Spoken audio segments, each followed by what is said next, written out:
Hey guys, welcome to Tuesday stream. Every Tuesday we come out here and show off all the cool new books and merch that we got in. Hope you guys all had a good time having your snow days and were able to shovel and plow out what you got to. We are open today and for the rest of the week, and we're supposed to get more snow, apparently. I'm tired of snow, but whatever. Yeah, we have a bunch of comics for you, so you can catch up on the backlog you got to read and pack away. We have new comics for you, so let's jump into the new stuff. This week we have Amazing Spider-Man, Venom, Death Spiral. If you have Amazing Spider-Man and or Venom on your pull list, it is in your folder for you. This is the event, summer event for Spider-Man, setting up who Torment is.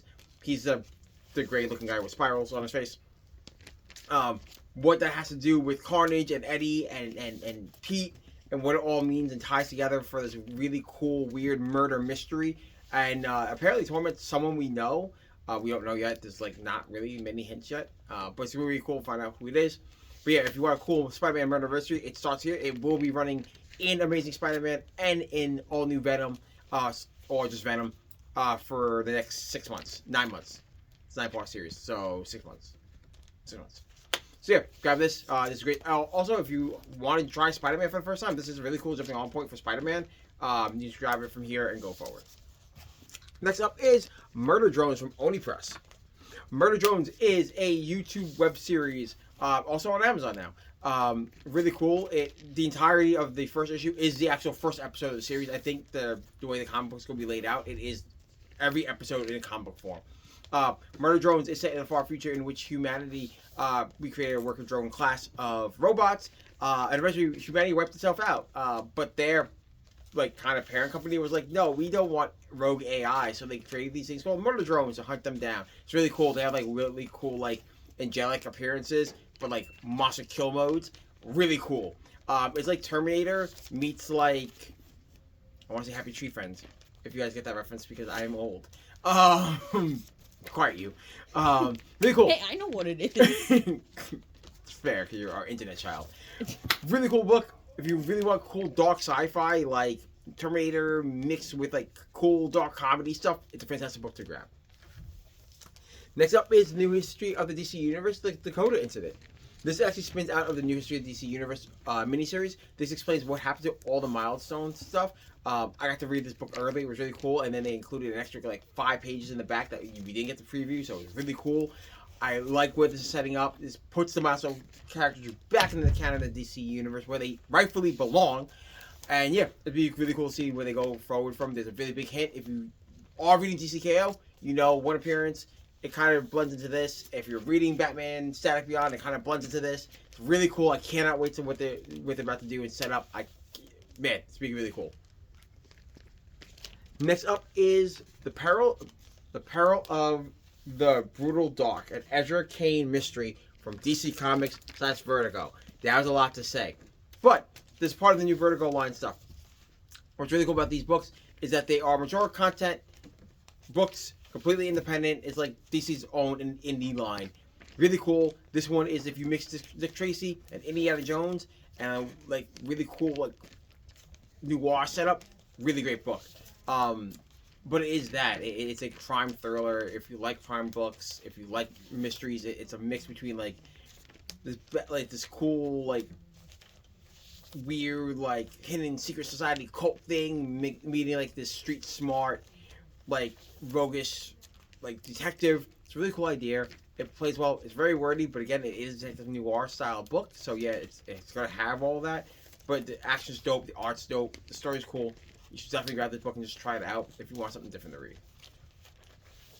Next up is The Phantom of the Opera from Image Comics. Part of the Universal Monsters line of books, this is a reimagining / retelling of the original Phantom of the Opera movie / series from Universal Studios. If you guys don't know, Image has been putting out these books every couple of months now. We've done Frankenstein, Frankenstein, which was a pseudo-sequel. Dracula, which is a retelling from the angle of his familiar. We've done Creature from Black Lagoon, which was a sequel. We've done Invisible Man, which is a cool pseudo retelling, and this is also a retelling of Phantom of the Opera. If you guys don't know, Phantom of the Opera is about a guy who lives and kind of maintains an opera house, but no one knows he lives there, and he falls in love with the main actress for the play Faust that's about to be performed, and she thinks he's an angel, and her muse, and it goes from there. Like I said, really cool. It's a gothic horror romantic story. It's really dope. If you've never watched the film, watch the film. They're cool. It's dated and cheesy because it's from the 40s, but really cool. If you like cool spooky monster stuff, great book to pick up. Next up is Predator Bloodshed. Reading this book was funny because it kind of is that weird anime geek in me goes, this is of course what a Predator series should be, in which a Predator goes to a planet where they're having a massive mixed martial arts tournament and he's hunting them all down during this tournament. It is bananas. It is like that stupid anime arc nonsense I love, mixed with the Predator and the hyper-violence of the Predator. Really cool take, a really cool idea that they're doing. I like that they went and did this story. I like the fact that a lot of Predator minis are just like self-contained minis just in the universe itself. Really fantastic. These are all canon to each other. Definitely grab this if you're a Predator fan. Next up is The Punisher from Marvel Comics. And the The Punisher is back. Woo! Frank Castle, this spins out, by the way, directly from the Red Bag Punisher series. If you didn't read it, don't worry. It kind of sets you off clean. Frank is back. He was hypnotized for like 6 months as Hitman. There you go. Now he's back in the Marvel universe, interacting with Marvel people, doing stuff. But a lot of his characters don't know what happened to him, and he's been on kind of a tirade. So we are back to the very classic mix of Microchip and Frank hunting down bad guys in Manhattan, doing cool classic Punisher stuff.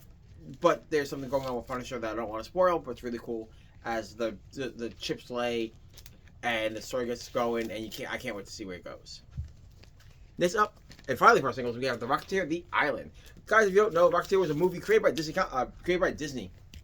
It's a World War II set piece in which an engineer, creates a rocket pack and he fights Nazis. Really cool pulp noir, pulp style science book movie. Great. It became a book series. The Rocketeer is really cool. It's set, it gives that cool pulpy feel as the Rocketeer does like cool super science stuff. There are no superheroes. There's no like superpower stuff. It's just him versus mad science, and it's really cool. It gives you that golden age vibe. Love it a lot. Cool. Like the art in it has like cool pinup artist style stuff in there. Really great book if you want a cool like retro style story. For our trades this week, we have Gotham City Sirens, Unfit for Orbit. This was part of All In. It's actually about the Gotham City Sirens going up to space to fight against Despero and a bunch of himbos. I said that in a sentence.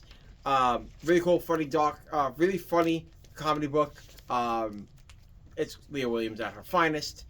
And it's just so funny and ridiculous and over the top. You should definitely grab this book if you want a cool chuckle to read. Next up is Superman Unlimited. This is volume 1 of the ongoing Superman Unlimited series. A giant meteor kryptonite comes, and now Superman has new powers in which he can shut off his powers, become gold form, and be immune to kryptonite. The entirety of the DC of the Superman family is just going through a Dragon Ball Z arc, and I love it so much. Really cool book. It is it's Dan Slott doing the story. I like it a lot. I like the idea that there's a bunch more kryptonite out there instead of going, well, now we have to figure out how to fight Superman with another big villain. You don't have to do that. You can actually just use kryptonite again, and it's not that rare of a material that he has to interact with. It's really cool. I like that a lot. It does give a cool set piece to a lot of unknown or D-list Superman characters. Most of this arc is around Prankster and Trickster. It's really cool. Definitely pick this book up. Next up is The Last Boy from Boom Studios. This is a sequel to Peter Pan. Peter has been in Neverland this entire time. Everyone has left. He's the only one that's kind of stuck in that childlike mentality, and how that reflects upon him is crazy. It's wild what happens to him, and it's really sad and dark. Really cool book though. I like the adult twists and turns, just like Alice Forever. It's the same thing. It's that dark, mature take on cool fairy tale stuff. I like it a lot. You should definitely pick the book up if you're a fan of Peter Pan. This is a really cool take on the character. And finally, for our trades, we have Daredevil, Cold Day in Hell. This is just dark. This is Frank Miller's Dark Knight Returns for Daredevil. Just like Avengers Twilight was Dark Knight Returns for the Avengers. What I like about all these is because they're old men, and the world around them is corrupt and awful, and how they have to come out of retirement to do stuff. It's really cool. I like this one a lot because it is about Punisher, Daredevil, and Bullseye, and what happened to all of them as time went on. It's really cool to see all that happen in this really cool corrupt Marvel universe. So yeah. And guys, that is it. You can check us out on our website, androidscomics.com, where Ant's putting books on there at all times. You can check us out on our Insta and X account, Androids Comics at androids_comics. You check out for all social media. That's our closings, that's our signings, that's our sales, and all the other cool stuff that I don't post for some reason if on the show if it comes in late. On Facebook, check us out there. That's Androids Amazing Comics on Facebook, and on YouTube, Androids Amazing Comics on YouTube, where I post these videos. Please like, subscribe, comment. It's really great for me to see my pretty face. And guys, hopefully you guys got out of all the snow, and I will see you tomorrow.